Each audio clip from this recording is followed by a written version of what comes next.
السلام عليكم ورحمة الله وبركاته. إن الحمد لله نحمده ونصلي على رسوله الكريم أما بعد فأعوذ بالله من الشيطان الرجيم بسم الله الرحمن الرحيم. وقال الله تعالى في القرآن المجيد إنما المؤمنون إخوة. وقال رسول الله صلى الله عليه وسلم المسلم أخو المسلم. صدق الله العظيم. সম্মানিত দর্শক, মহান রব্বুল আলামিনের দরবারে কৃতজ্ঞতা ও শুকরিয়া আদায় করি যে মহান রব্বুল আলামিন আমাদেরকে সুস্থ সবল রেখেছেন, এই জন্য বলি আলহামদুলিল্লাহ। সেই সাথে মানবতার মুক্তির দূত হযরত মুহাম্মদ সাল্লাল্লাহু আলাইহি ওয়াসাল্লামের উপর দরুদ প্রেরণ করি, বলি সাল্লাল্লাহু আলাইহি ওয়াসাল্লাম। সম্মানিত দর্শক, আজকে আমি ফিলিস্তিনি মুসলিম ভাইদের সম্পর্কে সংক্ষেপে কয়েকটি কথা বলবো ইনশাআল্লাহ। সম্মানিত দর্শক, আমি কোরআন মাজিদের সূরা হুজরাতের 10 নম্বর আয়াত তেলাওয়াত করেছি। এখানে মহান রব্বুল আলামিন বলেন ইন্নামাল মুমিনুনা ইখওয়াত, এক মুমিন অপর মুমিনের ভাই। এই আয়াত দ্বারা আমরা বুঝতে পারি সারা পৃথিবীতে যত মুসলিম এবং মুমিন রয়েছেন তারা একে অপরের ভাই। সম্মানিত দর্শক, আমরা জানি আজকে ফিলিস্তিনিতে মুসলিম ভাইদের উপর নির্যাতন, নিপীড়ন ও হত্যাযজ্ঞ চালানো হচ্ছে। যেহেতু তারা আমাদের দিনী ভাই, সেই দৃষ্টিকোণ থেকে তাদের সাহায্য সহযোগিতা করা আমাদের জন্য আবশ্যক।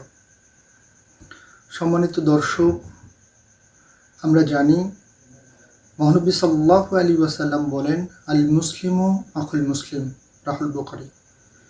এক মুসলিম অপর মুসলিমের ভাই। যেহেতু তারা আমাদের দিনী ভাই এবং হযরত মুহাম্মদ সাল্লাল্লাহু আলাইহি ওয়াসাল্লাম বলেন যে এক মুসলিম অপর মুসলিমের ভাই, সেই দৃষ্টিকোণ থেকে তাদের সাহায্য সহযোগিতা করা আমাদের জন্য আবশ্যক। সম্মানিত দর্শক, আমরা যেহেতু তাদেরকে শারীরিকভাবে সাহায্য সহযোগিতা করতে পারছি না, তাই তাদেরকে নৈতিকভাবে এবং অর্থনৈতিকভাবে আমরা সাহায্য সহযোগিতা করতে পারি। তাদের জন্য দান সদকা পাঠিয়ে আমরা তাদেরকে সাহায্য সহযোগিতা করতে পারি।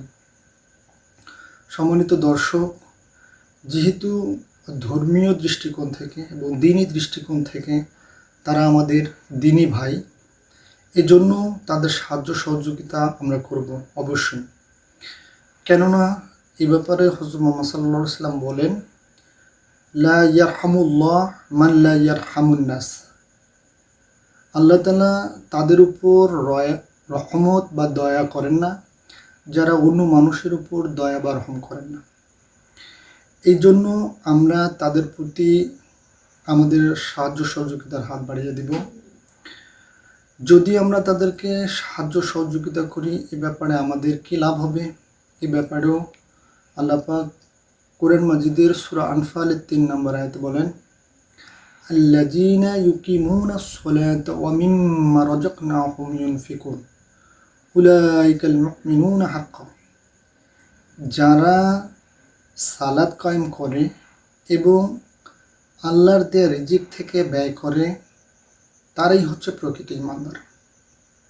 সম্মানিত দর্শক, এই আয়াত দ্বারা আমরা বুঝতে পারলাম যারা সালাত আদায় করে এবং আল্লাহর দেয়া রিজিক থেকে ব্যয় করে, দান সদকা করে, তারাই হচ্ছে প্রকৃত ঈমানদার, প্রকৃত মুমিন। সম্মানিত দর্শক, এ ব্যাপারে হযরত মুহাম্মদ সাল্লাল্লাহু আলাইহি ওয়াসাল্লাম বলেন ইরহামু মান ফিল আরদ ইয়ারহামকুম মান ফিস সামাই। তোমরা জমিনের অধিবাসীদের উপর রহম, দয়া এবং সাহায্য করো, তাহলে আসমানের অধিপতি মহান রব্বুল আলামিন আমাদের উপর দয়া, রহম বা সাহায্য করবেন। এই জন্য সেই দৃষ্টিকোণ থেকে মহান রব্বুল আলামিনের হুকুম এবং রাসূল সাল্লাল্লাহু আলাইহি ওয়াসাল্লামের হুকুম মোতাবেক আমরা আমাদের ফিলিস্তিনি ভাইদেরকে যেভাবে পারি সাহায্য সহযোগিতা করব। আল্লাহ পাক আমাদেরকে তৌফিক দান করুন। আখিরি দাওয়ানা আলহামদুলিল্লাহি রাব্বিল আলামিন। আসসালামু আলাইকুম ওয়া রাহমাতুল্লাহি ওয়া বারাকাতুহু।